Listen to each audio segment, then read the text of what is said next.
வணக்கம். இன்னைக்கு 16 ஜூலை 2021. டைம் வந்து கரெக்டாக 9:20 ஆகுது. இன்னைக்கு நம்ம ரெண்டு விதமான ஸ்ட்ராட்டஜி நம்ம எப்பயும் பண்ணுற மாதிரி பண்ண போகிறோம். ஒன்று டிமாண்ட் அண்ட் சப்ளை ஸ்ட்ராட்டஜி, இன்னொன்று ஸ்கேல்பிங். டிமாண்ட் அண்ட் சப்ளை பொறுத்த மட்டிலும் நம்ம ரெண்டுமே, அதாவது கால் அண்ட் புட் ஆப்ஷன் ரெண்டுமே பையிங் மட்டும்தான் நடக்க போகுது, செல்லிங் நடக்காது. இந்த ரோபோவில் இந்த மாதிரி உண்டான செட்டிங்ஸ் இருக்குது. அதாவது 36,000 கால் ஆப்ஷன் 36,000 கிட்ட மார்க்கெட் வந்ததுன்னா அந்த இடத்துல செல் ரேஞ்சு இருக்கு. அதே போல 36,100க்கு மேலே போச்சுன்னா நமக்கு அந்த இடத்துல ஸ்டாப் லாஸ் இருக்கு. அதே போல 35,600 கிட்ட வந்ததுன்னா மார்க்கெட் பை ஆகும். அதே போல 35,500 கீழே வந்து ஸ்டாப் லாஸ் இருக்கு.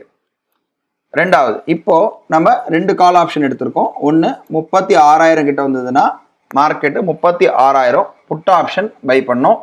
35,600 வந்ததுன்னா 35,600 புட் ஆப்ஷன் பை ஆகும்.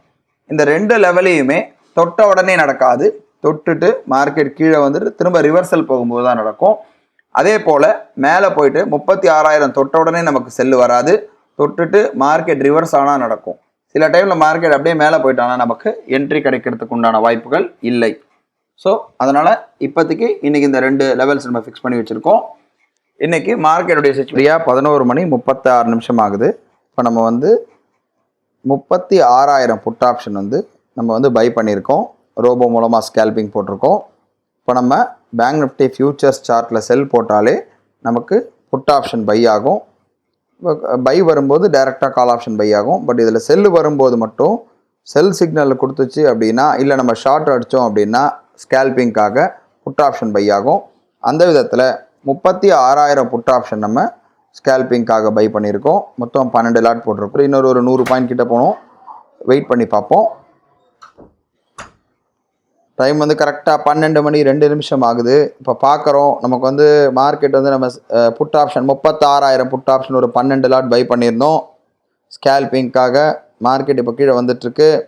நம்முடைய ஃபஸ்ட்டு டார்கெட் ரீச் ஆயிடுச்சுன்னா ஒரு ஹாஃப் ஆஃப் த குவான்டிட்டி ஒரு 6 லாட் வந்து விற்றுடும்.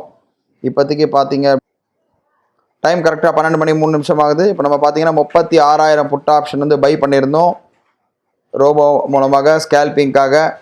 இப்போ பார்த்தீங்கன்னா நமக்கு ஆல்மோஸ்ட் இப்போ டார்கெட் 1 ரீச் ஆகிற சுச்சுவேஷனில் இருக்குது. இப்போதைக்கு நம்முடைய ப்ராஃபிட் பார்த்தீங்க அப்படின்னா அந்த 12 லாட்டுக்கு வந்து இந்த 12 லாட்டுக்கு இப்போ நம்மளுடைய ப்ராஃபிட் பார்த்தீங்கன்னா ஆல்மோஸ்ட் வந்து ஒரு 10,000 கிட்ட ப்ராஃபிட் இருக்குது. 10,400 11,000 கிட்ட இருக்குது. இது டார்கெட் 1 அச்சீவ் ஆகிடுச்சுன்னா நமக்கு வந்து ஆல்மோஸ்ட் வந்து ஒரு half of the quantity weight பண்ணி பார்க்கலாம். பார்க்குறோம், ஒரு சடனாக ஒரு பெரிய ட்ராப் விழுந்திருக்கு பேங்க் நிஃப்டியில். அதனால் நமக்கு வந்து ஆல்மோஸ்ட் ப்ராஃபிட் வந்து ஒரு ஹாஃப் வந்து கட் பண்ணிடுச்சு ரோபோ கரெக்டாக. ஒரு ஹாஃப் கட் பண்ணதில் பார்த்தீங்க அப்படின்னா ஆல்மோஸ்ட் இப்போ நமக்கு எம்டிஎம் வந்து ஒரு 16,840 ரூபா இருக்குது. ஆல்மோஸ்ட் இப்போ வந்து நம்ம வந்து 12 லாட் எடுத்திருந்து இப்போ நமக்கு வந்து ஆல்மோஸ்ட் வந்து ஒரு 17,000 ரூபா கிட்ட ப்ராஃபிட் இருக்குது. எனக்கு தெரிஞ்சு இது நமக்கு போதுமானது. 17,000 ஒரு இன்ட்ராடேக்கு வந்து ஒரு நல்ல ப்ராஃபிட்டு. பார்ப்போம். ஏன்னா இன்னும் இப்போது எப்படி இருந்தாலும் 1:2 அச்சீவ் ஆகிற நிலமையில தான் மார்க்கெட் இருக்குது இப்போதைக்கு. ஏன்னா நம்ம குவான்டிட்டி ஹியூஜ் எடுத்திருந்தோம். ஒரு ஹாஃப் வந்து ஆட்டோமேட்டிக்காக ரோபோ தட்டி விட்டுடுச்சு. ஆல்மோஸ்ட் இப்போ நம்மக்கிட்ட ப்ராஃபிட் பார்த்திங்கன்னா ஆல்மோஸ்ட் வந்து ஒரு 17,000 ரூபா கிட்ட ப்ராஃபிட் இருக்குது. இது நமக்கு போதுமானது. அதனால் முடிஞ்சால் நம்ம வந்து ஸ்கொயர் ஆஃப் கூட பண்ணிக்கலாம். P&L போகிறோம், ஸ்கொயர் ஆஃப் ஆல் கொடுக்குறோம், எஸ் கொடுத்துட்றோம். எஸ் கொடுத்துட்ட உடனே ஆட்டோமேட்டிக்காக ரோபோவில் கட் ஆகிடுச்சு. ஆல்மோஸ்ட் ஒரு 15,000 ரூபா ப்ராஃபிட் புக் பண்ணிடுச்சு. இது நமக்கு போதுமானது. கொஞ்சம் வெயிட் பண்ணி பார்க்கலாம், வேறு ஏதாவது சிக்னல்ஸ் வருதான்றதை பார்க்கலாம். அதாவது ரோபோவில் பார்த்தீங்கன்னா நம்ம ஆட்டோமேட்டிக்கில் போட்டிருந்தோம். அது இன்னும் வரத்துக்கு உண்டான ரேஞ்சஸ் இன்னும் இல்லை. ஏன்னா அது 35,600 வரணும்.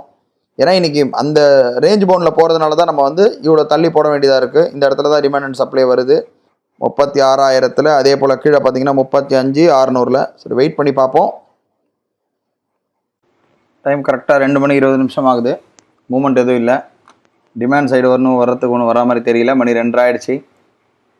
இன்றைக்கி ஆல்மோஸ்ட் இன்றைக்கி நம்ம காத்தால புக் பண்ண அந்த 15,000 ப்ராஃபிட்டோட இன்றைக்கி டே க்ளோஸ் பண்ணுறோம். இதோட மண்டே ஒரு புது ட்ரேட்டை பார்க்கலாம். நன்றி, வணக்கம்.